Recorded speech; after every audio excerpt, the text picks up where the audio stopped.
University in Philadelphia. So the small business development centers are funded by multiple stakeholders. In Pennsylvania, we're funded by the SBA primarily, and then the Department of Community and Economic Development at the state level, and then through our host institution, the university. And there are almost 1,000 small business development centers throughout the US. Every state has its own network, and large states like California are even broken up into smaller. So there are 3 networks within California because it's such a large area to cover. In Pennsylvania, we are 16 centers, all hosted at universities. And the reason we're at universities is because they're considered anchor institutions in the community with very little change in operations. And so they have this longevity. Temple has had an SBDC for 40 years. I brought my colleague Sarah with me because Sarah is brand new to the Temple SBDC, but she comes from the Delaware SBDC, the state south of Pennsylvania. So she has experience with a different network, and they have some other programming that we don't offer, but soon will. So I thought it would be great to hear how the different state networks can offer different programming to work with their individual populations. So we are all geographically zoned, and clients work with us based on where they live or where their business is.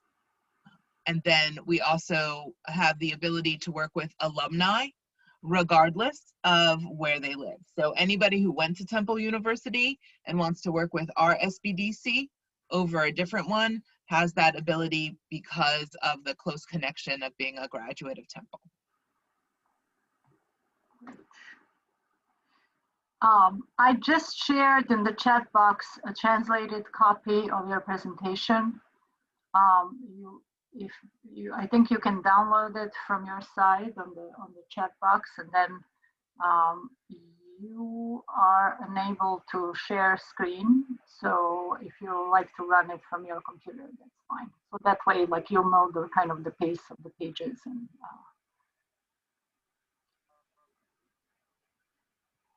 Great. Well, I guess before Maura gets started, I'll just do a quick introduction. So as Maura said, my name is Sarah. I came from the Delaware SBDC, and Maura aptly noted, yes, that is a state south of Pennsylvania. When I travel across the world, people always ask, what is Delaware? They have no idea. So it's very small. It's one of the smallest states in America.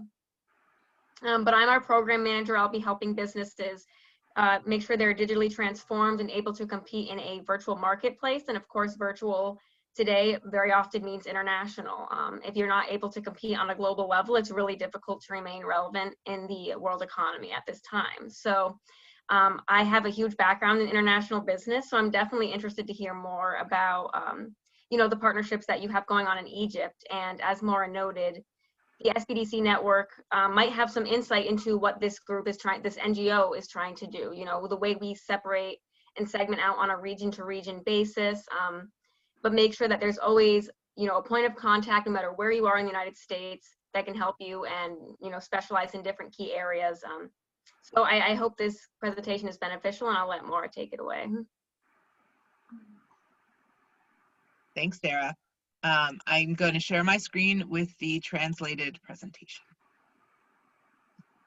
Yes. All right, I think we're good. It's spinning. There we go. Yay. So I haven't seen this before with the translation. So let's see. Oh, God. So this is just a little bit more about my background.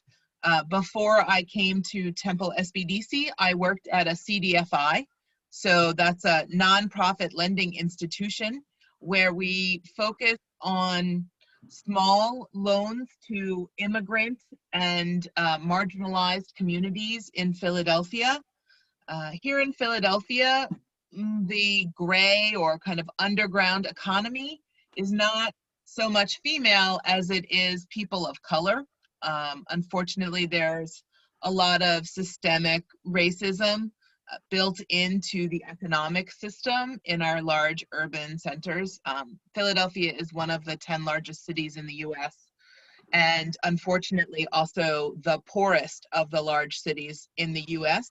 26% of our population are living in poverty, and the vast majority of those people are Black or brown, Hispanic.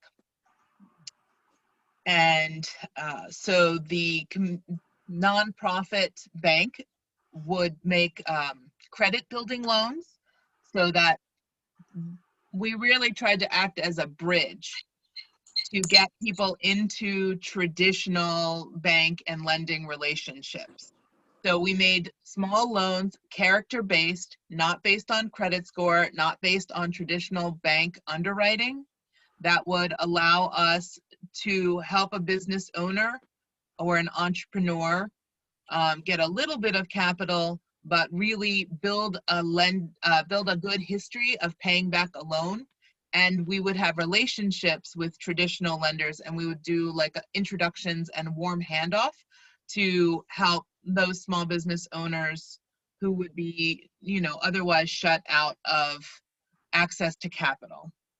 So that is what I was doing before I came to the Small Business Development Center. And Philadelphia is very lucky to have a large number of CDFIs. We have about 15, and they each specialize in different communities. So we do have a few that are specifically for women, and then much more are focused, however, on the African American community. So our mission is to help small businesses start and grow and thrive. Unlike many small business, we call them business support organizations, BSOs, in the US, we work with people who have not started a business yet. So most BSOs, they are only funded to work with people who have an existing business to help them grow. But we are encouraged to work with people who want to start a business. So about 50% of our clients are people who have an idea but don't know how to start a business. And we don't help everyone start a business. We always make sure they have a feasible business idea that would actually generate revenue. One of our metrics used to be how many people did not start a business. So we were encouraged to not help everyone start a business, but only those that really had a chance at success. So because of our grant funding, just about every service we offer is at no cost to the client. So that's one of the best ways that we can work in the marginalized communities, is because they don't have to pay for most of our services. All of the one-on-one consulting is free to them. We have a series of webinars almost every week, also free.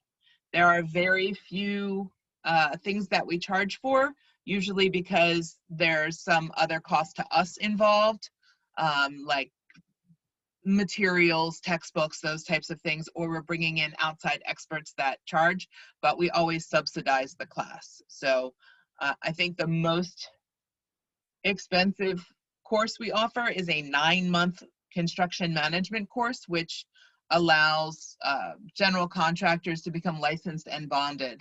And it really covers the gamut. It's a very intense class. It meets every week for 5 hours over 9 months, and we charge $2,500 for that. So obviously that's very subsidized. So these are the top 5 things that people come to the SBDC looking for. Business planning, and like I said, about half of the people that come to us don't have a business yet, so those feasibility analysis are, one of the biggest pieces of work that we do. marketing. Temple also has a law school, and so we have a relationship with the law school. And we run a legal clinic that offers no cost legal advice on contracts, IP, partnership agreements, and operating agreements. No litigation, they won't go to court. You don't become a client of them as a lawyer, but it's enough to keep people out of major trouble and get people set up legally. So this is, you know, basically the breakdown of the different types of services that we offer. So I mentioned the construction management course. We have a business planning course, which was originally just for people who had not started a business, but we had. يا أمل. Yes? Is there a question? أمل please. مش سؤال بس أنا كنت كتبت لك معلش أنتوا سريعة جدا. فهل ممكن بس يعني نبطأ حبة بسيطة بس عشان نقدر نلاحق؟ أنا هقولها هي لأن هي بتجري فأنا بضطر أجري وراها. حاضر.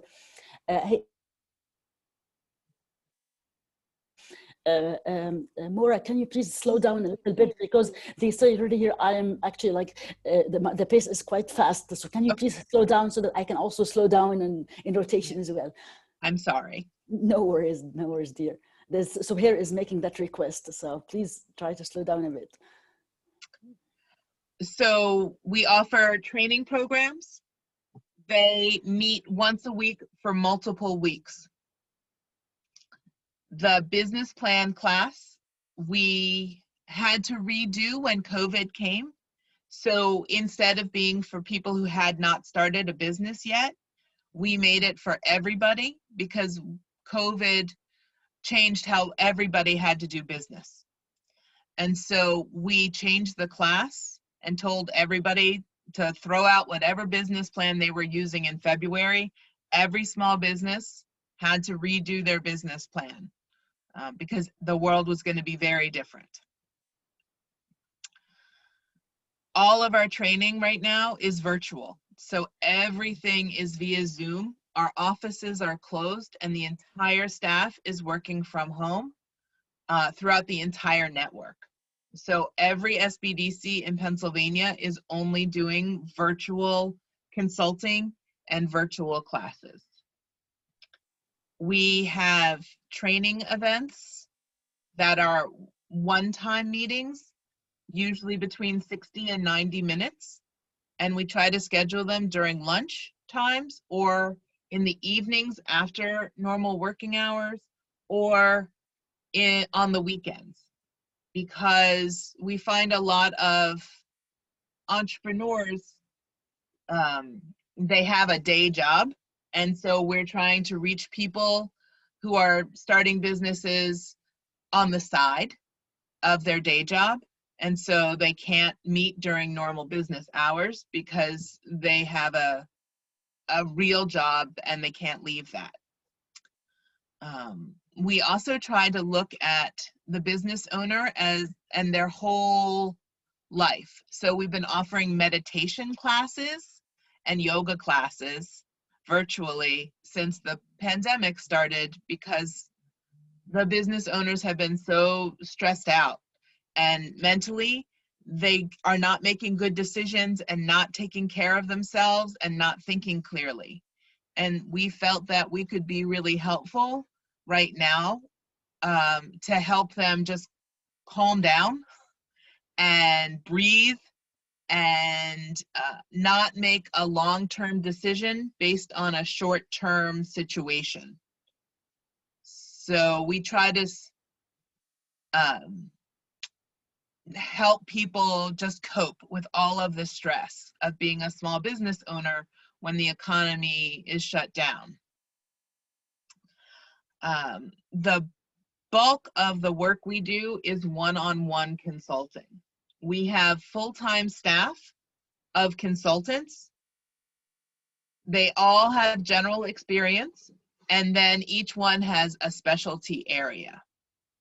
So we have a bilingual consultant who also speaks Spanish because that's the second largest spoken language. Most of the people who don't speak English and want to start a business, they're speaking Spanish. And then we have other translation services available because we have a large Asian population as well, with lots of different Asian languages, Laotian, Cambodian, a lot of Southeast Asian. So we have somebody who's a specialist in online marketing. We have someone who's a specialist with commercialization of technology. So for the technology companies, how to get angel and venture capital. We have a procurement specialist who solely works with businesses about getting government and large corporate contracts to build revenue. We have a startup specialist we have 2 startup specialists for those people who are not yet in business and are doing the feasibility analysis. And we have a lot of graduate students from the university who intern with us, especially from accounting and finance, who help our small business owners understand how to do basic accounting and keep their books. Unfortunately, a lot of business owners, especially when they start off, they don't really understand how to manage their finances. And so we have to do a lot of work teaching them basic accounting practices and then helping them work with an accountant, pay their taxes. The city of Philadelphia has a very strange tax structure, and business owners prepay quarterly based on what they think they're going to earn. And then there's city tax, wage tax. There's lots and lots of levels of taxing, and it's not flat and it's not easy. And no business owner can really do it themselves. So we try to bring in experts from the city to help, and tax specialists. And we have some online asynchronous classes that business owners can do at their own pace. And then they have live office hours. So we found that that's been a decent format for us, where the lectures and the exercises are just online in a platform that the entrepreneur business owner can access whenever they need to. And then there's regular weekly office hours with the instructor so that they can then go ask questions and have live feedback with the instructor. And so that's been very good for us. Right now, because of COVID, we're focusing on the hospitality industry. It's been incredibly hard hit. It looks like up to 70% of the businesses in restaurants, bars, event spaces that are closing because of the pandemic will not reopen. So we have very high unemployment, and a lot of businesses that we're trying to help the business owner unfortunately close without ruining their credit or having to declare bankruptcy, because we feel that these entrepreneurs will start new businesses if we can keep them out of bankruptcy and out of debt. So a lot of the work right now is very specific for COVID, about how to negotiate with your landlord for your lease and tenant rent payments, and selling equipment or sharing or pivoting online. As Sarah mentioned, everything is moving online. So having a website and how you market differently, and how how your business really operates very differently in a virtual world than it does in a brick and mortar world. And so we spend most of our programming around moving on to the virtual world, what that means for your finances, what that means for taxes, how you track money, how you build a website, how you get, how you build relationships with your customers. And unfortunately, part of the problem with the marginalized communities is a lack of access to technology. So in the poorest communities, they don't have very strong internet. And we have a lot of business owners that don't have computers, and they're running their business off a cell phone or a tablet.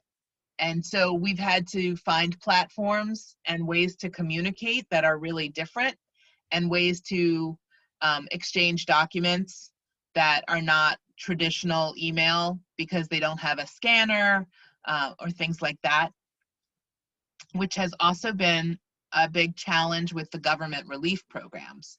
So one of the problems that we've had with working with the marginalized communities is that because they're operating in the gray economy, they're not accurately tracking their revenue and they're not paying taxes. And that shut them out of all the government loan programs. So when the pandemic hit, the federal government, the state government, and the city governments all came out with different grant programs and low interest loan programs and forgivable loan programs. But to qualify, you had to have an incorporated business with all the paperwork done, and you had to be tax compliant. So if you hadn't paid your taxes, you were not eligible for any of these services. And if you had underreported your revenue, like so many small business owners do, even when they're operating legally, they underreport their revenue so that they avoid paying a lot of taxes. But all the loan amounts and all the grants were based on revenue size. So they didn't get the money they really needed because it looked like their business was a lot smaller than it really was. So that's been a very big problem in working with entrepreneurs in the gray economy. So we've spent a lot of time getting people legal, getting paperwork filed, doing back taxes, or getting into tax agreements. So you did not have to pay your taxes in full to qualify for the aid programs, but you had to be tax compliant, meaning that if you had a payment arrangement to pay back your back taxes, say a little every month, as long as you were current on whatever your payment plan was, you're considered tax compliant, and that allowed you to be eligible for the programs.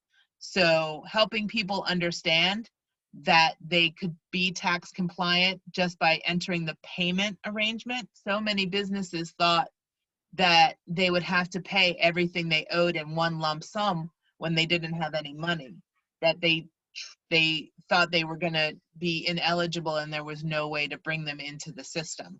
But we found ways to work out those payment plans. We also tried to advocate and lobby to the government when they were making the rules to do things like give the person extra money to pay the taxes. So part of the grant or loan could be used to pay the back taxes to make them eligible and rolled right into the low interest loan. We did not have any luck with that, but we continue to advocate to Congress and to the different levels of government about tax relief and tax amnesty. It's one of the biggest issues to move people from the underground economy to the legitimate economy, is these back tax issues. The other thing that we work very hard is access to capital. So how do we are not lenders. We don't give any money to our businesses directly. So what we do is we build relationships with the traditional banks, with the CDFIs, with non-traditional lenders, and we match make. And we find that a lot of lenders feel that the candidate is stronger because they know they have the support of the SBDC. So lenders look very favorably at the introductions that we make because they know that the client has our support and that we'll be looking at their finances and that there's someone else to help them besides the lender. So that's a great referral source for us, and we work very hard to have personal relationships with all the different banks. And then the clinics, I mentioned the legal clinic, which is in partnership with the law school, And then we have a branding marketing clinic. Temple University is one of the largest universities in our region. We have about 40,000 students, and the university is made up of 17 different colleges. So we have an incredible amount of expertise, as well as graduate students looking for real life experience, and they help our clients for free. So we have a lot of relationships with faculty members at the university, and they'll have teams of students work for a semester with our clients, build a website, do all kinds of projects. It's a way to get additional help to our small businesses that's not being paid for by the SBDC. And it's a great experience for the students to have this real world actual project that makes a difference and working with a small business. So it's very successful for us to be within the university. It gives us a lot of extra resources and programs and experts to help our small businesses. Good God. Okay.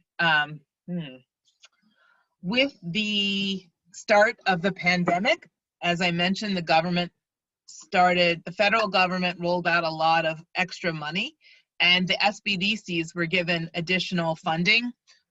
The legislation is called the CARES Act, C-A-R-E-S. And so Temple received an additional $1.1 million, so just our SBDC.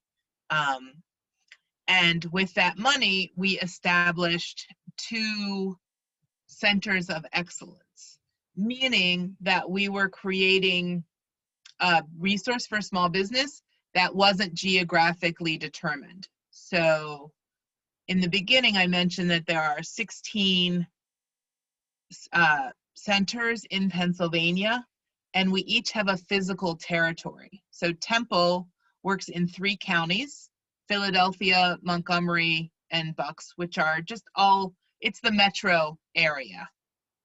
We're a very urban center, but the state of Pennsylvania is very long, and it's anchored on the east by Philadelphia and on the west by Pittsburgh, and in the middle is farmland.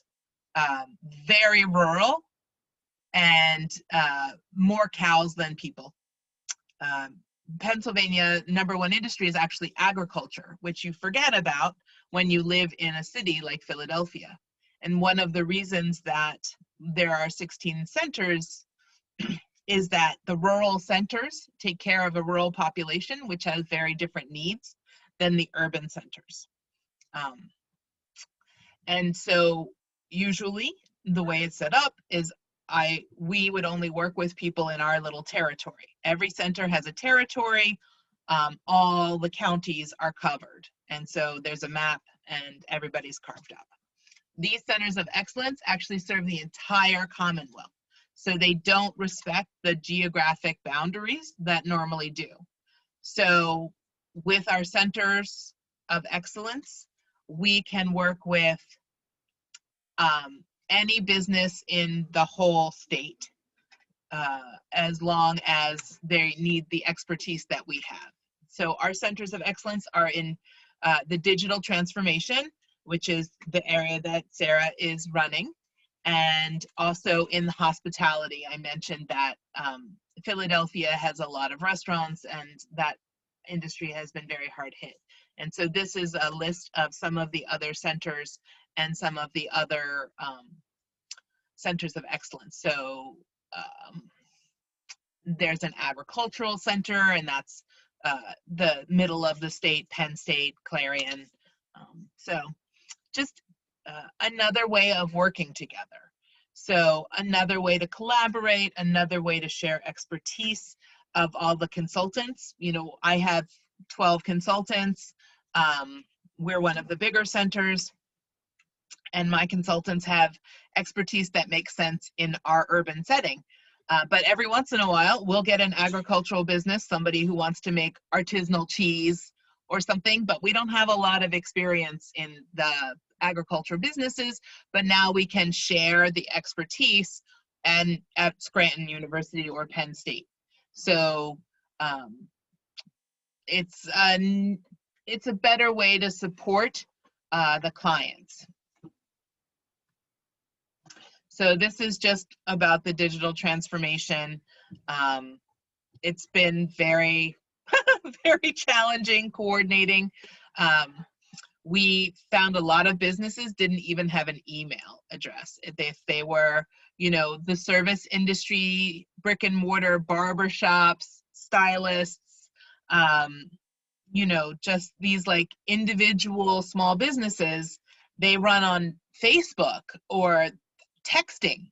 They didn't have email, which makes it super hard to do everything virtually. So the digital literacy is a really big deal here. So these are some of the services that we offer. The idea is that we don't do the work for them. So when someone wants to be our client, they sign a form, and it says that they agree that we are not an employee of their business, we will not negotiate on their behalf, and we will not write their business plan. So we feel that if they can't write their business plan themselves, they probably can't run the business themselves. So we set a little bit of a minimum bar. We want to help as much as we can, but we won't do the work for the small business. If we help too much, then we're doing them a disservice because we won't always be there to do the work for them. So,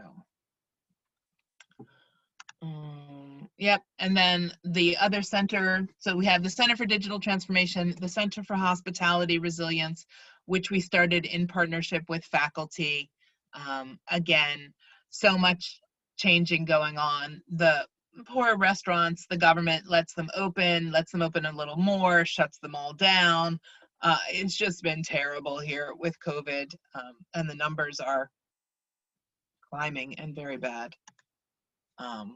So it got a little smushed, but we really have been helping people run lean, try to do different business models, different inventory models, so that they don't have money tied up in inventory that goes to waste, or personnel, how to redeploy personnel, teaching people to do social media. So how to kind of retrain your employees to give you the support your business needs as everything moves online and virtual. This is a copy of the form that they sign. So because we're funded by the federal government made this form. And it says that, one, we don't share your information. So for the small business, we keep everything confidential and we will not share information. We don't report. So this is very important to build trust. When a business comes to us and says, you know, they've been operating under the table, they don't have the forms, they owe taxes, we do not report them. We don't report to any government agency. We don't report to immigration. So if somebody is in the country and they have a green card issued, that's not our problem, and we don't tattletale. So we are not a reporting agency for anything like that, which makes it easier for immigrants to come to us, or that's one of the ways that it makes it better for people who are operating in the gray economy to come to us, is they know that we are not required and we absolutely don't report to any of the state or federal agencies that, you know, they could potentially have problems with. So everything is confidential. And then they also agree that they will fill out a survey like 5 times a year, every quarter, and then one big annual survey. And that's how we collect the metrics about what we do. So we collect the metrics. Everything is in a shared CRM. So the entire state shares resources. We share databases because we do industry research for people. So the very expensive databases, instead of Temple having to pay for it, the entire 16-center network pays the fee to access the information. So the burden is less for each center. And then we can share all the client information. So we keep very good records about all of the clients and our interactions with them. It's just internal, but we work with clients for many years. There's no limit to the amount of time or hours or businesses that we'll help them with. So we have had clients that work with the SBDC for more than 10 years, and they might start 2 or 3 different businesses, or the business will change or grow, or they'll even want to sell their business, and we will help with a business evaluation and valuation and help them understand how to sell. We help people with franchises, how to buy a franchise, explaining the details of the different franchise agreements. That's where the legal center comes in very handy because it can be complicated. These are some examples of upcoming programming that we have. Well, this one was this week. So Legal Essentials, and it was taught by a lawyer. So the program ran 90 minutes. Usually we try to do 60 minutes of content and then 30 minutes for questions and answers. And you can see what we covered. Cybersecurity for small business. This is another big issue here because as the businesses moved online, they didn't necessarily keep their information or their customers' information secure. And we're seeing a lot of identity theft and unfortunately fraud and things like that. So we're trying not only to get people online, but to get people online the right way and to help protect their business and their relationships. Also, team building. So we think it's very important when you're starting a business, when you're growing a business, you have to think not just about the money, the product, but your team, your employees, again, your mental health. So not everything is technical. We try to do some, I guess they're called soft skills as well. So how to work with people, how to build relationships, how to be a good manager, how to be a good leader, really important things for growth. And then some other examples, we have a 3-part series coming up next year about building an Etsy shop. And every month we run a class called Starting a Business 101. So we run that the first week of every month, 12 times a year. So that's usually what we say is the first step. For anybody thinking about starting a business, we make them go to this free webinar before they can meet with a consultant. Our consultant's time is our most valuable resource. It's the most expensive thing we have at the SBDC is that one-on-one consulting time. So we don't just let anybody walk in or meet with a consultant. You have to have like something on paper, or you have to attend one of the webinars, and then you can meet with a consultant. You have to do a little work on your own and think about things a little bit before we let you just meet with one of our experts. The other things that we offer, we keep a live resource page on our website, which we update every day. So every time there's a new government program for COVID or a new grant program, a corporate, private, public partnership, anything that could help a business, we put it and update the page every day. And we also have links to the webinars. So if we always record the webinars, and if the speaker will allow us, we will post the link to the recording, and we host it on YouTube. So we have a YouTube channel, and we put as many of our webinars on the YouTube channel as we can. I mentioned that we do the industry and market research. So there's a whole SBDC organization in Texas that can do research for all the SBDCs in the country. So if it's beyond what we can do internally at Temple, we can outsource it to Texas. And then we have just a couple of, you know, sample business plans and other information. And the network has its own website. So the PASBDC website. So if you don't know what SBDC is closest to you, there's a map. You can put in your address, and it will give you the contact information of the center that you should reach out to. So because not everybody knows what SBDC is closest to them. So we have the direct signups. Our website is hosted by Temple University, so it just looks like part of Temple University. So that can be challenging for people who are trying to find us and not interested in like being a student. So we try to get the word out through partner organizations. Our grant funding does not allow us to use our money for marketing.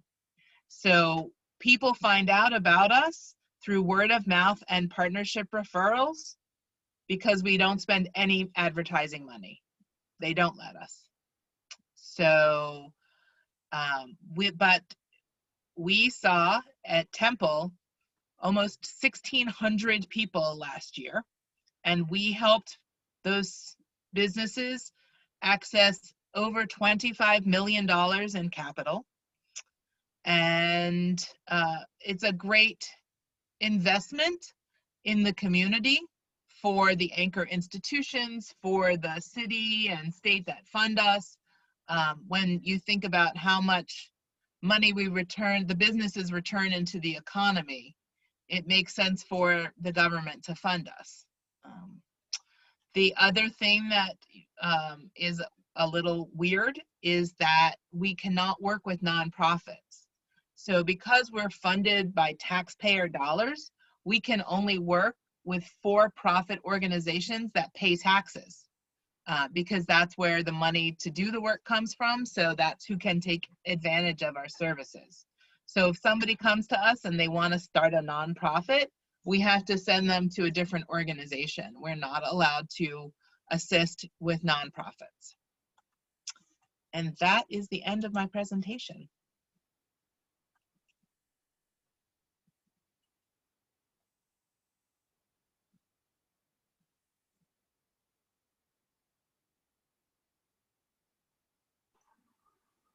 Great. Thank you so much. This was very inspirational presentation.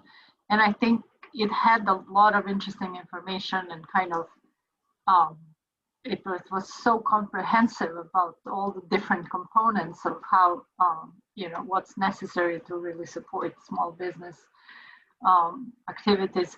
I see that we had some questions already. I saw some raised hands, and then maybe Hanny, I think, wrote something in the box that he has a question as well. So I think we can start with the questions now in the discussion. So please go ahead. Does someone want to ask a question, or is it going to be in the box, or? They'll ask questions, and then Amma will translate for us. So.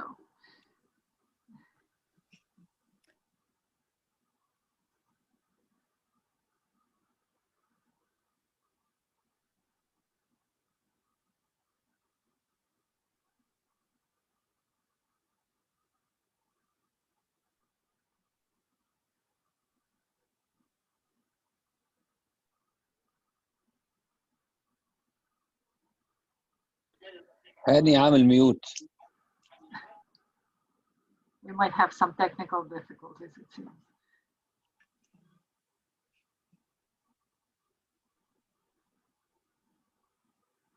طب ممكن اسال سؤال على هاني ما يخلص؟ انا كمان عندي سؤال، ممكن اسال؟ هاني. أنا أولا بشكر مورا جدا على العرض Maura, thank you very much for this actually very interesting presentation you just delivered. It was fast-paced presentation, but again, really, we were able really to get some good information and insightful information. So thank you very much for this. Also, part of the consultation services delivered by the center, I have a question. Branding, for example, as part of the clinics component, you just really again hinted at that very quickly. But I am very interested in learning more about this branding clinic. How does this take part? What type of service? For example, businesses who would like to establish and build a branding, for example, for their own products, how do you help them do this? And thank you very much. Okay, I'm gonna try to go slow. So for the branding, شكرا we have a marketing template that we've developed. The small business answers some specific questions about what they're trying to accomplish. We help them identify their target market. We help them identify how to reach their target market and what kind of messaging might be appealing. This is where the industry research really comes in handy. And then what we'll do is we actually have a graphic design student.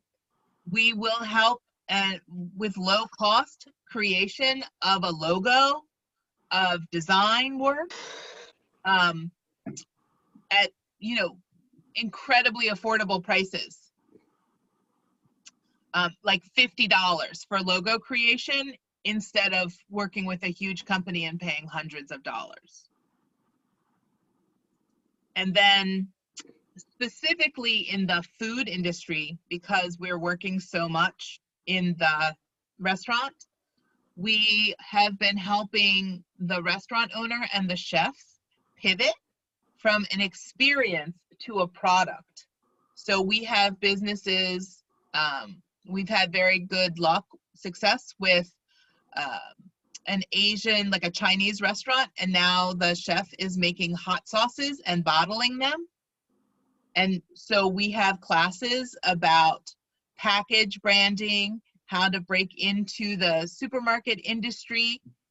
We actually introduce them to buyers in the industry. Oh, Am I going too fast? Okay. Yeah. So we partner with other experts. That's not what Temple does. So there's a different university in Philadelphia that has a strong food marketing program, and we hired their professors to come in specifically to teach in the food industry. We try to always build new relationships and be very responsive to the clients. Because the pandemic is changing things so quickly, we try not to plan programming too far ahead because we can't predict what the clients will need.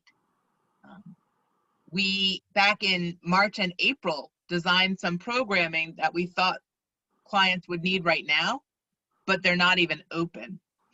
So what we learned is that we have to do things much more quickly and be much more responsive to what's going on in the community right now. Do you maybe have handy, like, do you maybe have any examples of some of the success stories with the branding, or, you know, like some of the products? I think sharing these visuals, it's always very helpful. I'm sorry I didn't have that queued up. I will go look for them now.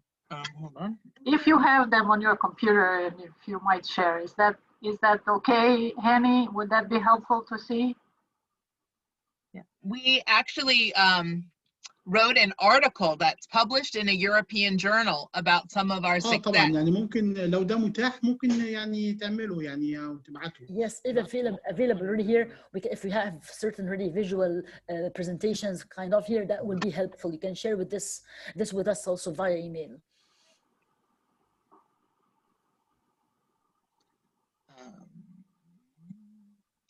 I will probably share it after via email. It's an article all about digital somebody would need to translate it for you, but it has all the examples and it'll be helpful. If you can share that, and then we'll arrange for it to be translated and we'll share it. Yeah, great. Thank you so much.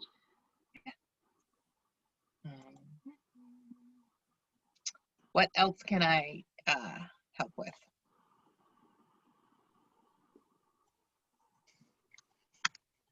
أمل عندي سؤال ممكن؟ استفسرت يا من Next. طيب أقول دلوقتي؟ طيب أنا أولا بشكر Maura, thank you very much.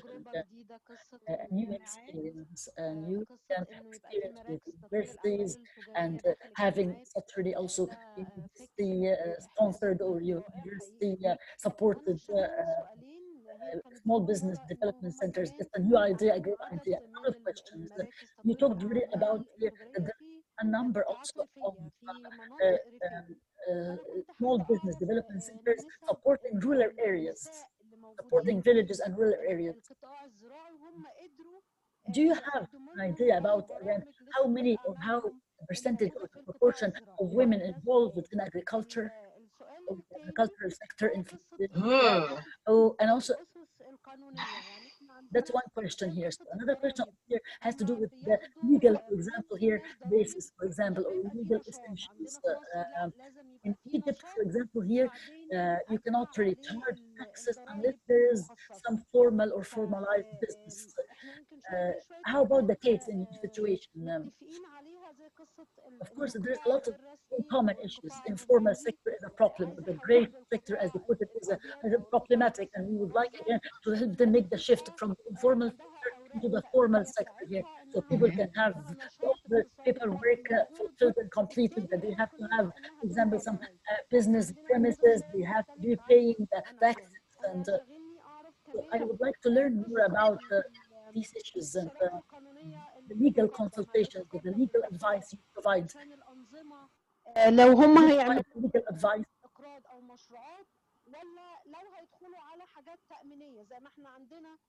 So do you provide, for example, احنا بندي الناس في مراكز الموارد اللي موجوده استشارات قانونيه حوالين اهميه التامين علشان سياسات حمايه اجتماعيه ليهم، عشان ضمان صحي، علشان امتيازات.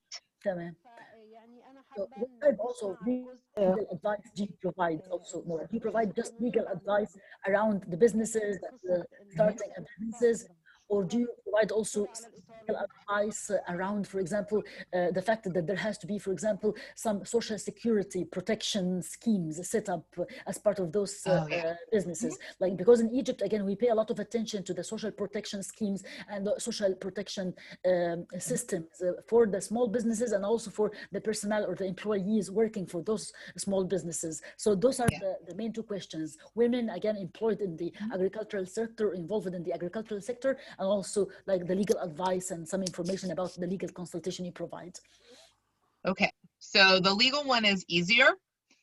Here in the US, the issues you're talking about are considered HR, human resource issues, not legal. So we have we have a human resource expert consultant, and then we also bring in the human resource experts, professionals. Fortunately, the business school that we're part of has a human resource management program. And so we have the experts at the university who can talk to those responsibilities. So we do help businesses design their HR policies. Here in the US, your HR policies are very dependent on the size of your company. So for companies with less than 20 employees, there are very few rules. Our leave here in the US is not good. There's no guaranteed maternity leave. It's not nice. I was an entrepreneur before I came into nonprofit, and my husband and I owned a sports bar, a restaurant, and I had a baby, and 3 days after I got out of the hospital, I had to go to work to make payroll and do the beer order. 3 days after getting out of the hospital, I took my 5-day-old baby to a bar to make payroll. So when your company is small, the social safety net is not what it needs to be.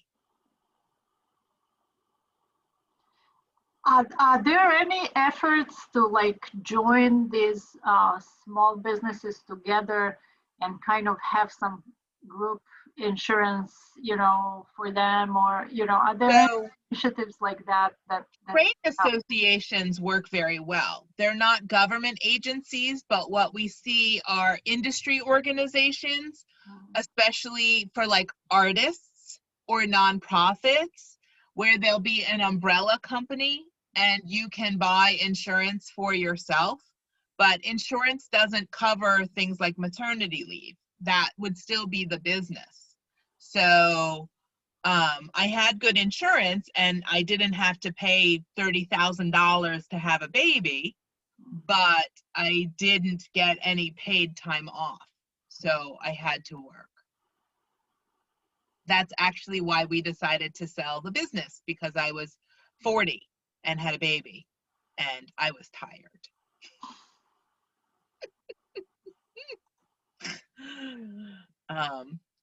But I would say that one of the things that we talk to community members about when we talk about moving into the legitimate economy is intergenerational wealth building. I mentioned that there's a big racial gap and a wealth gap in the US, and it's white people with resources and Black people without resources. And that is how policy and government policy set it up, where Black communities couldn't get mortgages to buy homes. There's a process, it was legal, called redlining, and banks would make a red line around a community and not lend any money in that community. And so there was no property ownership and no wealth building and no passing on of intergenerational wealth. And so when we talk to the business owners now, we talk about the importance of your business being legitimate, because you can use it as collateral to buy a house, because you can get insurance to protect yourself, and you have something of value that you can pass on to your children or leverage to pay for college or build for the future. So one of the most compelling arguments we have for moving people out of the gray economy and into the regular economy is this idea of taking care of your family and your children and your children's children. The opportunities and advantages that most white people have had have started because they can pass things on from generation to generation, and the wealth accumulates and grows. And the marginalized communities have not had those opportunities.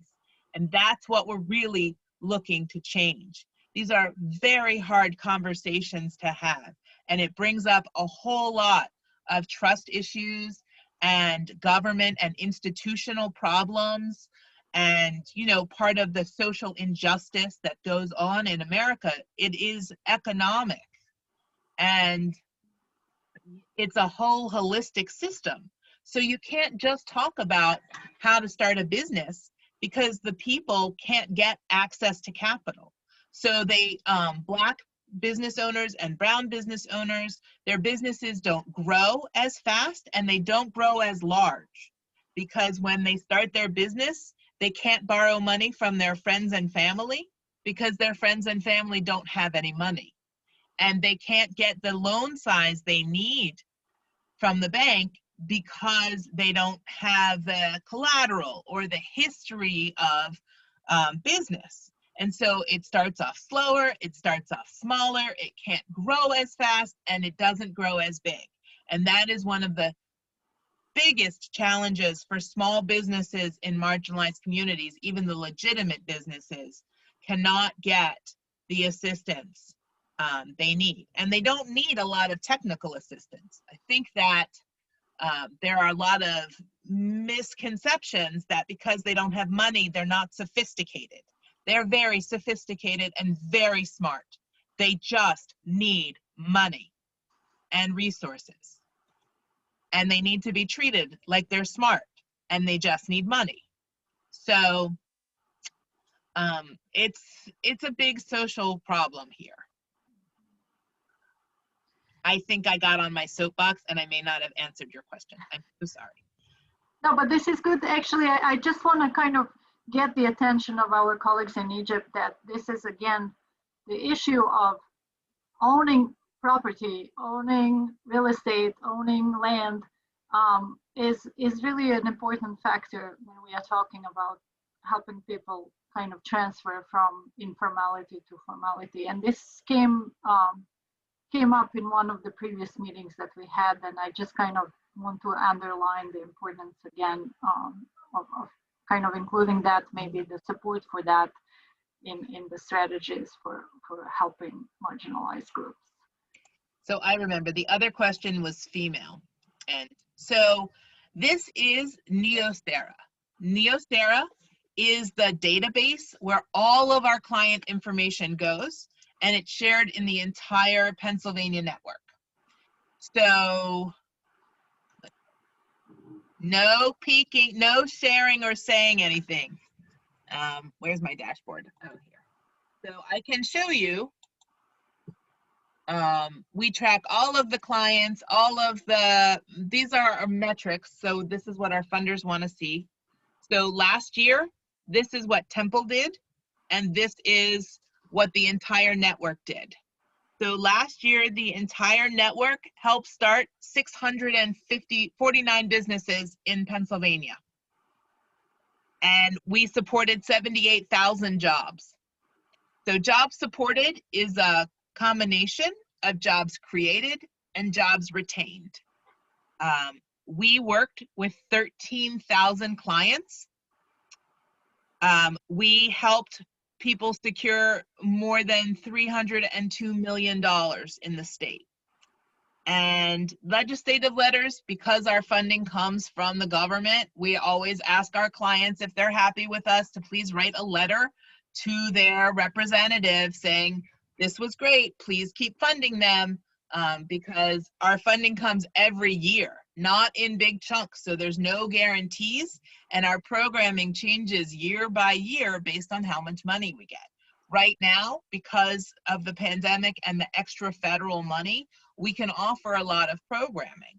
But next year, if there's not a lot of money, we'll have to stop and scale back on our programming. And it literally goes year by year. It's not like we get 5 years and we can plan in advance. So we have to be very agile, which is not a great way to live and to work. And so that was fiscal year 2020, which is actually October of 19. Yeah, October 1st, 2019 through September 30th, 2020 is fiscal year 2020. So we are just finishing the first quarter of FY21. So Temple, so far in the last 3 months, we've helped 15 people start businesses in the last 3 months. We've supported 2,600 jobs, worked with more than 600 people. So in 3 months, we've had 600 people either come to our webinars or work one-on-one with our consultants. And we've already helped people get almost $6 million in 3 months. And it's a very tight credit market right now. Most of this is government loans, the PPP or the EIDL loans that are coming out of the federal government. That's where most of this money is coming from. And we've provided almost 1,800 hours of consulting. So not including teaching the webinars, but 1,800 hours of one-on-one client contact. So when I hit these numbers, like when I click through, so say clients served last year, it will give me the whole list. And if I were better with Neosera, I could sort by gender, demographic, zip code, everything. So when you ask me a question like how many women are in agriculture, the information is in here, and I could pull it out if I could use the system better. Normally what I would do is call the IT director who manages the system and tell him the information I was looking for, and he would pull out the report for me, because it's better for everybody if I'm not in there making a big mess in the database.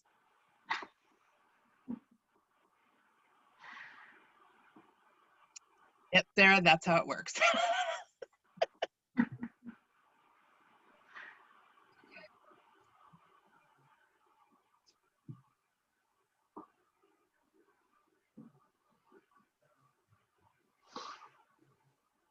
تمام، شكرا مورا، شكرا يا أمل، تعبتك جدا، شكرا. Thank you very much, Maura. My pleasure.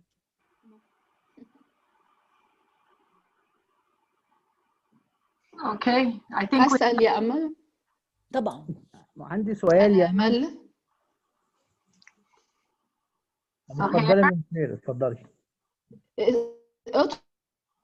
اتفضل. طبعا. طب اوكي، شكرا. انا عايزه اقول في البدايه كده يعني واو، Well, to start, I would like to say wow. Kudu. Very insightful presentation and very also useful, very rich as well, very useful. And I have a few questions. By the way, Rudy, you started your presentation in a very positive way and hopeful way when you said that you would like to continue to stay in contact with us in the future. And this is very, again, very, I would say, moralizing and encouraging. I would like to know from your perspective, Fana can help us with this as well. Can you tell us more about how can we continue remain in contact with each other? Also, what potential areas of collaboration? What also potential areas of collaboration do you envisage, or do you think that we can continue to work with you? Also, as part of your presentation, you talked about the services being fully free on provided at no cost basis, kind of, or freely. But this actually here makes me wonder about sustainability here. Do you have any concerns about sustainability? How would you be able to continue and sustain such services are being provided on a free basis and no cost basis? Of course, you're receiving some government federal funding. However, this is still really a very critical issue that I'm sure should be of concern to you. Is this really a concern to you? How would you be able to address this issue of sustainability on the long term? At the same time, obviously here that there's a lot of momentum in Philadelphia here in terms of like services, incubators, and small business development and support centers. I would like to ask you, given the fact that obviously there are multiple, again, service centers here, is there some sort of like competition as of post-collaboration, coordination? For example, what if you serve a certain group of clients, and that very same group of clients would go to a different center to receive the same type of service? How do you avoid duplication? How do you avoid overlap? And by avoiding duplication and overlap, you'll be able to expand the scope of services and the scope of benefit as well. One last thing that you made mention of, important issue about also here, also making sure also here that you also address the concerns and problems of business owners during COVID-19. Also, you sometimes even help business owners to close down their own businesses without being severely impacted or without really. This really needs some clarification here. How do you provide them with support they need so that they continue to thrive and survive, and at the same time, you can also help them to close down their businesses without being damaged or without being severely damaged. Obviously, here COVID-19 here is global, and the impact, the effect, and the impact is global here. Can you also share with us some of the approaches you use to go about these issues? Thank you very much. Sure, that is so many questions. I'm going to start with keeping in touch and how to work together. So we have a large global program, and we have been funded through a grant from the EU to bring European entrepreneurs here who are interested in starting a business in the States. They have a business in Europe with some traction. And we also have been, last year we worked with India and a group of entrepreneurs from India and building relationships. And we would love to build relationships. We have an incubator that we're considered a soft landing site. So we have supports in place to help global entrepreneurs who want to come to the States. So far, I only really have experience with European companies, but we act as a host institution and they need a sponsor. So a sponsor for the visa, which is often a chamber of commerce, like the French American Chamber of Commerce, or there are some other institutions that can act as the sponsor. And then we act as the host, and we give people the address and the business services and all of those things. And it fosters a great collaboration globally and trade. We have international business specialists. Sarah is actually a certified international business specialist. And we have 2 European people who are working from this EU grant that we've gotten. So one full-time, one part-time, and it's really only about building these types of relationships. Can I ask a question, Maura? So with this actually here, entrepreneurship global EU funded program, you actually try to attract entrepreneurs from European countries? Like, can you talk more about what do you do? So you bring them to the US to get experience and then they return to their countries, or? Yes, they have to return to their countries. They can't stay. So that's part of the program. It's funded by the EU, and the company gets tax incentives, and they usually send younger entrepreneurial employees. So usually like fresh out of grad school, mid to late 20s, not family yet, because they come and they stay for between 12 and 18 months. And they learn US business practices and US culture, and they make business connections. They're traveling all around the States, or they were before everything got shut down. And I'm hoping with the new administration, Biden coming in and Trump out, that immigration laws will become much easier again, and people will feel more comfortable coming to the States again, because, you know, maybe not the crazy shit. Sure. Give me a minute to translate this, because I haven't translated this yet.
Sure, Maura. That's great. عندي سؤال يا امل. انا بس هسأل. I have a question. Well, has a question. Okay. Thank you so much really for this terrific, wonderful, interesting presentation. Really very comprehensive, and it also here addressed different components, different in 1 hour, and you have covered a lot of different areas of activities that you're doing. You also talked about really here that you only do provide services to those who have good ideas, actionable ideas. What if actually some entrepreneur comes to you here with some resources, but they come actually here with some, I would say right here, ideas that haven't taken shape yet. They are really, again, out of shape ideas kind of here. Can we help them one way or another? Can we help them also, for example, shape and reshape, configure their ideas? What type of service do we provide them with if they come with non-actionable ideas? Also, another question. يبدأوا إعادة بناء للمشروعات دي مرة تانية وتتفتح. خاصة اللي You talked already about also business owners, that sometimes you help the business owners close down, safely close down their businesses here. What happens here? Do you come up with some emergency contingency plan that hopefully when the situation improves, that they can, that they can come back and they can reopen their business, or also how they stay in touch with their employees, their workforce? Obviously here they lay out their employees, but how about if the situation improves, if the economic situation improves and they are willing to reopen their businesses? Do you have an emergency contingency plan set up with them? And also, so here is emphasizing that this is a good question that hopefully you can explain and elaborate more on this aspect. Okay. So so we think that people who are entrepreneurs will continue to be entrepreneurs. And to start a business here, you need good credit, no bankruptcy. If you declare bankruptcy, you will not be able to get a loan or a lease or any of the resources needed to start a business for between 7 and 10 years. It stays on your record.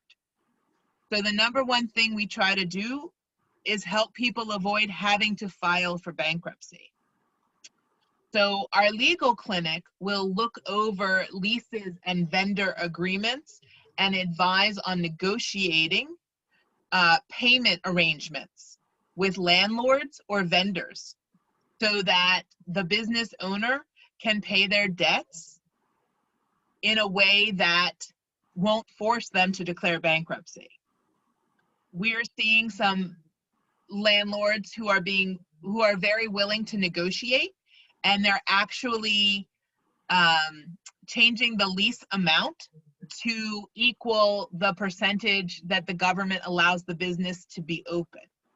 So if restaurant can be at 25% capacity, the landlord will charge 25% rent. They're sharing the risk. So we always look for ways that we can mitigate the risk to the business owner. We are recommending that business owners don't take on more debt.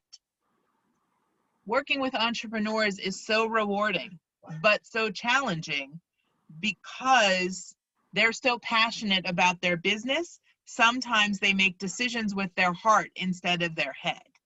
And what we try to do is be that logical voice and talk to them about the different legal options and the ramifications of the choices they make. But in the end, that is the joy of being an entrepreneur. Those choices and those risks are yours to take. Many times people will not take our advice, and we will always be here for them. If we advise one way and they go another way, it doesn't mean the relationship is over. They can come back to us. We will still work with them. So we work with the leases. We always know the government has been changing the rules about what landlords can and can't do about collecting back rent. So a lot of it is understanding the laws that the programs that the government is putting in place for relief. You are required to file taxes every quarter that you owe, that you own your business and that it's open. And so we make sure that a business owner understands that if they don't want to close their business permanently, that they still have to file 0 revenue taxes every quarter. Because even if they don't owe money, if they don't file, they'll have penalties and they'll end up owing money on 0 revenue because they didn't file, and there are late filing fees and penalties.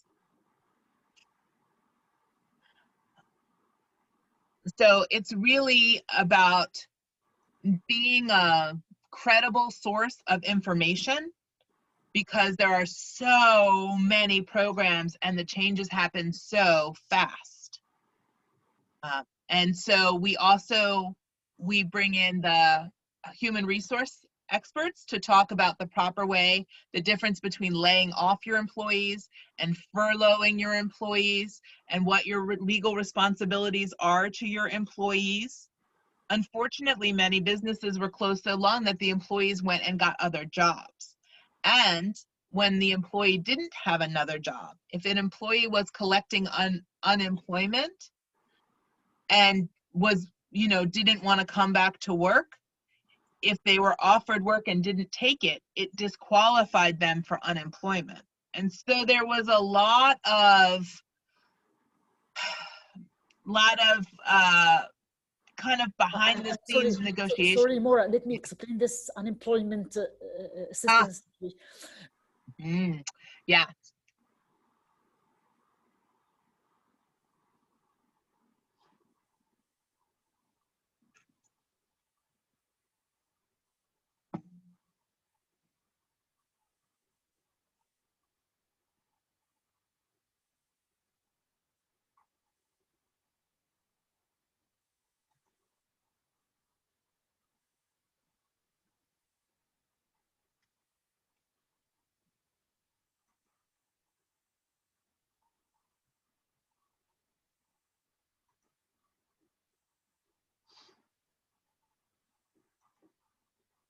طب انا بس ممكن اكمل سؤالي.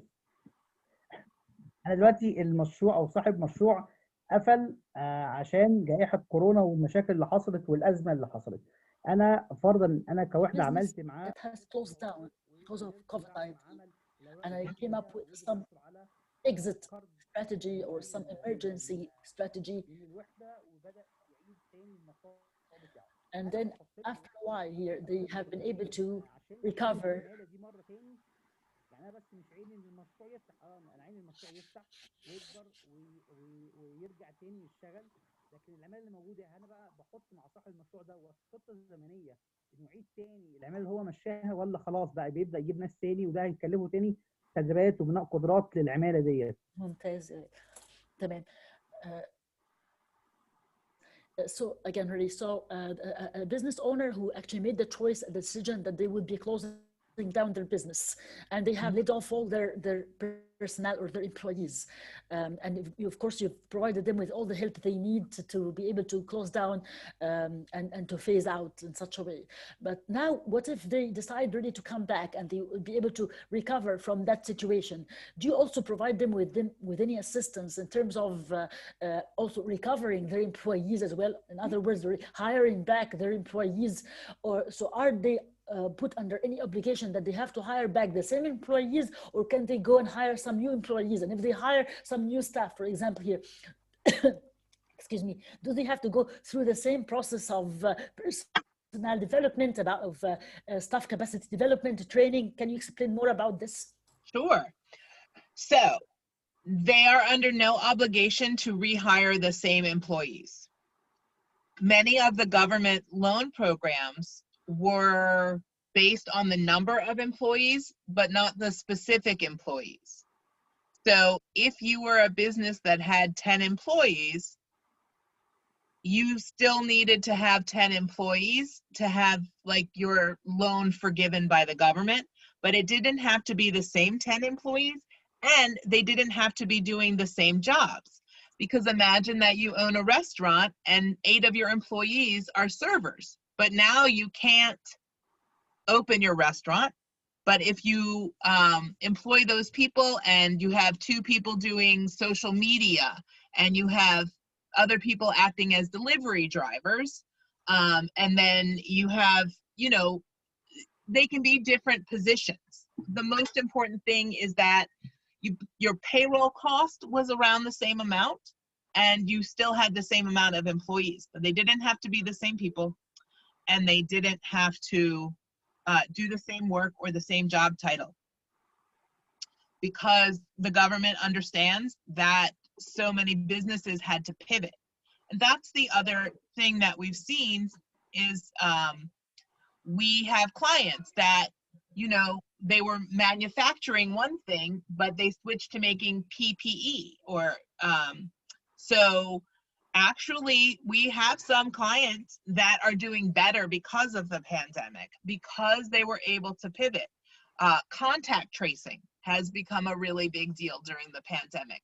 So we had businesses that had call centers because of other, you know, because of their business, and they pivoted the call center to become contact tracing. And they, you know, there was government money to train the employees for the new role, and they were able to, you know, retain their employees and make money. And, you know, they are still doing their pivot. We had a dance academy, so a big, large building that used to have dance classes, ended up using their dance spaces for, like, we're calling them pods, like little classrooms for parents that, you know, because all the schools went virtual, so they became tiny little classrooms for, you know, 5 or 6 students that would always stay together to kind of stop the spread of COVID. So we saw dance schools become pods. We saw a trophy place become a call center. We saw, yeah, all kinds of pivots.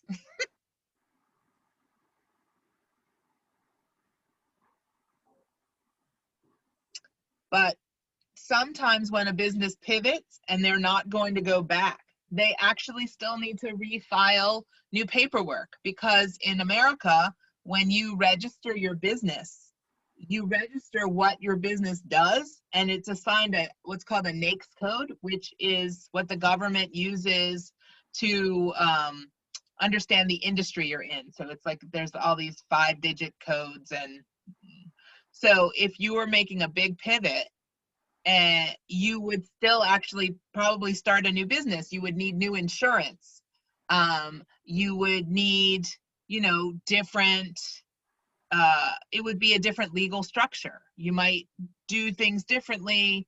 Hopefully, you know, you learn from what you did and make good choices. And we're here to help people make good choices.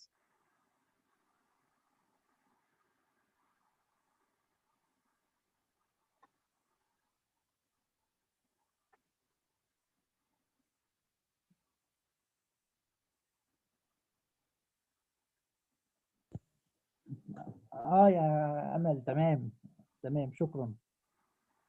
Yes, thank you, Maura.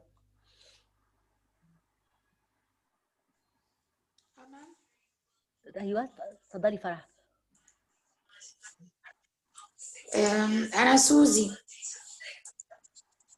معلش هو عندي سؤال يمكن مش تكنيكال لكن سؤال فضولي. I have a question that a question out of my curiosity kind of here. That since the funding actually is it's actually federal funding or funding from federal government. So do you have a plan B, for example, here in case the funding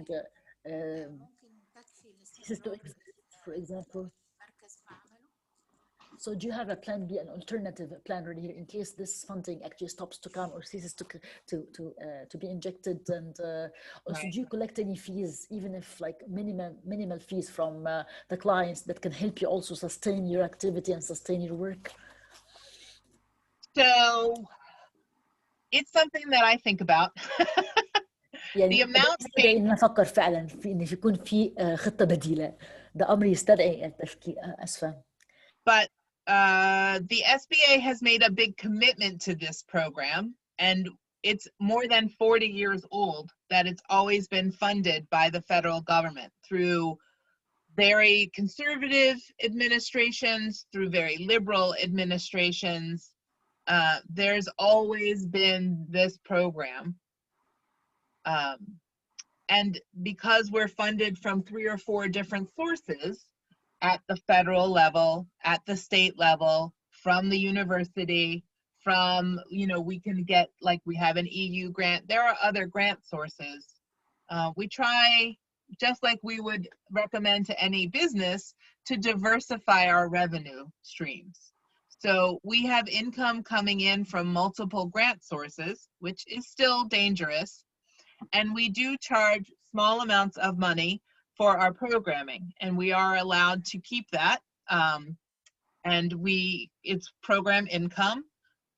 And we have a little bit of a reserve because we don't need to use it for much because our grant funding does cover things. So we've been able to build up a little bit of a reserve.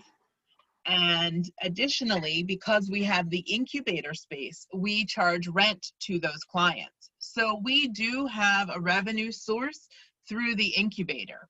So we have an incubator space and we have a co-working space where we charge a very small amount of rent, but the university pays our rent. So we're basically charging for money that's coming out of the university on our behalf. And so we get to keep the money that we charge for rent, and the university pays the rent on our behalf. So we have a couple of income sources. It's not enough to keep the operations going, but that's one of the reasons that, you know, you saw in the CRM, the legislative letters. So we keep in touch very closely with the politicians, and we partner a lot with the politicians because at the local level, when people want to start a business, that's one of the first places they go, is to their city council member, to their local politician, to their ward leader, and the ward leader will send them to us. So it's a very good symbiotic relationship. We help each other because the politicians don't know how to tell people how to start a business, and they need these businesses need help, and they by using the SBDC, the politicians can help their constituents and get voted back into office, which is what they want. So it's a little bit of a dirty business, but a necessary evil for us to have the resources that we need, and we do good work in the community. So I just try to focus on the good work we do and not play political games so much. I see you laughing at me, Ivana. Well, I can see you are very outspoken and also kind of, if I might notice, more like to some extent like liberal or left-leaning, and I'm quite progressive. I'm just admiring that you are still surviving and in the environment. We do good work, and we are a great team. So I like going into work every day. We help people, and I enjoy the company of my colleagues.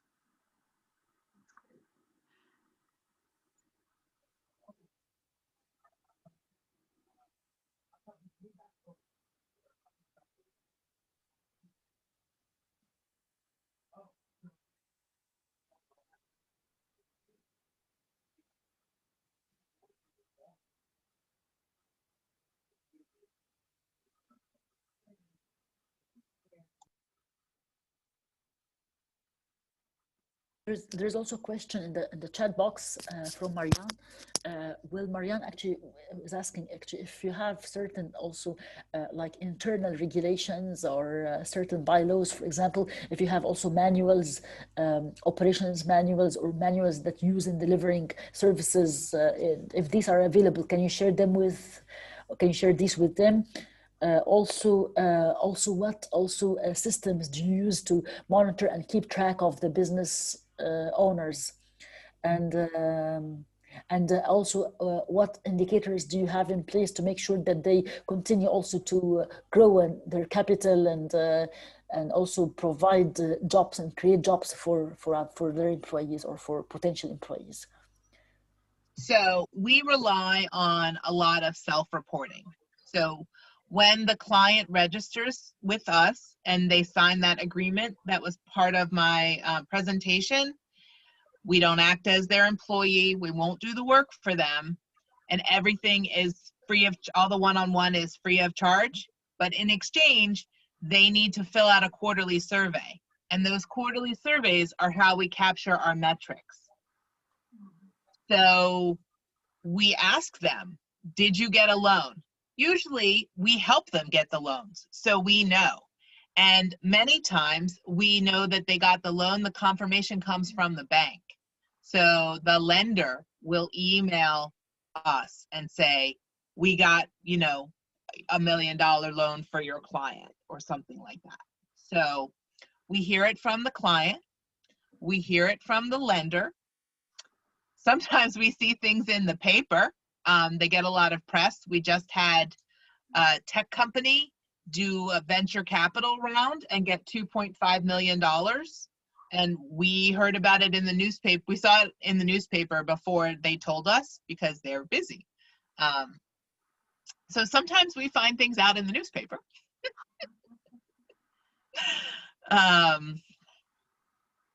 Yeah.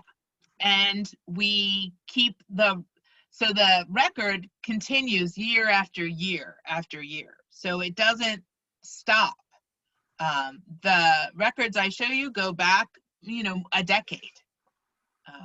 And then there's a place for us to upload documents. So when the client shares their business plan with us or shares their tax returns with us, we just, you know, upload them to the CRM and we keep them.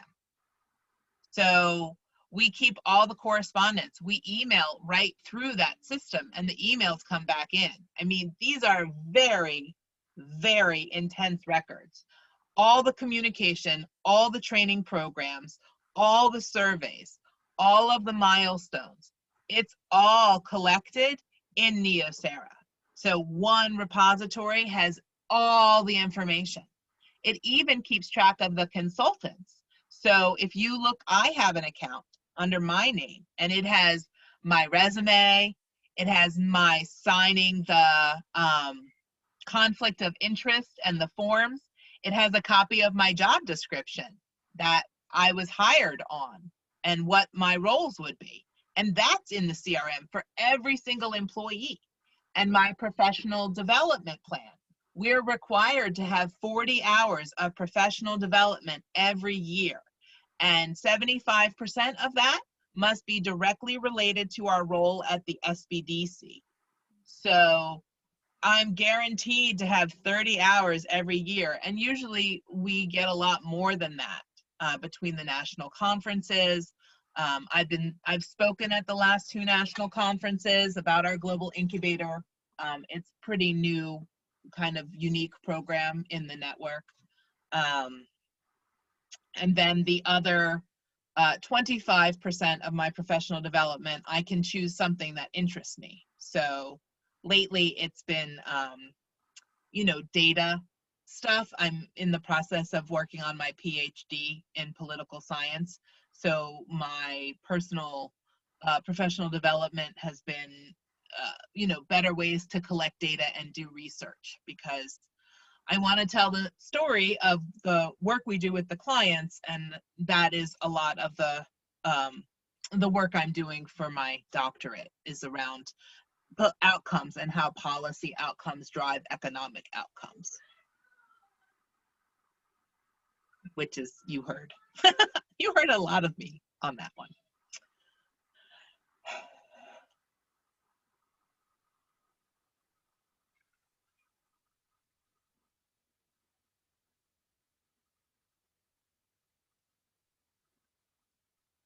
I'm afraid I do have a hard stop at 2 o'clock.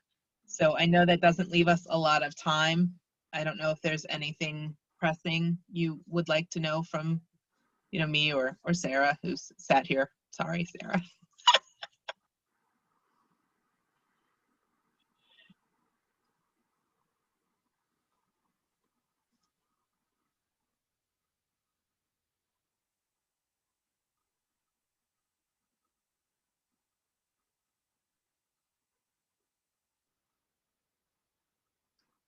So it doesn't seem, Amal, it doesn't seem that there are any more questions? I don't think so, Ivana. هو في الحقيقة أنا حابب بس أشكر مورا وأقول لها هابي كريسماس. Maura, thank you very much. Merry Christmas, Ivana. Merry Christmas You as too. well, and Happy New Year, of course. Yeah. Good luck. I want to hear more about your organization, and I'm afraid I did all the talking.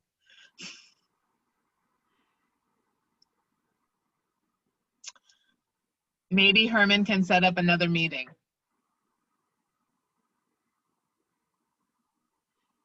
We are also hoping to resume in-person exchanges, hopefully next year. So we do still have hope that we might be able to bring a delegation to Philadelphia for our in-person visit. So if you don't mind, we'll try to keep in touch, and if there is another, We would love that. Absolutely. Yeah. Great. All right. Well, I will send the follow-up documents and procedures and all of the. Great. I'll just do a big old data dump on you. Thank you so much. This was really indeed very insightful and very all the for me links too. and my contact information is in the presentation. So please share the presentation with everyone, and anyone can reach out to me. Great. And we'll share, we were recording this session, so we'll share the recording with you as well. If you know, you can add it to your database. Don't think we won't.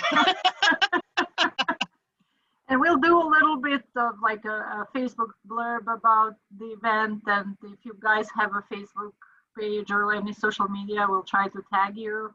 That's great. We have Facebook, LinkedIn, Twitter, and Instagram, and our handles are on the presentation on that last contact page. Great.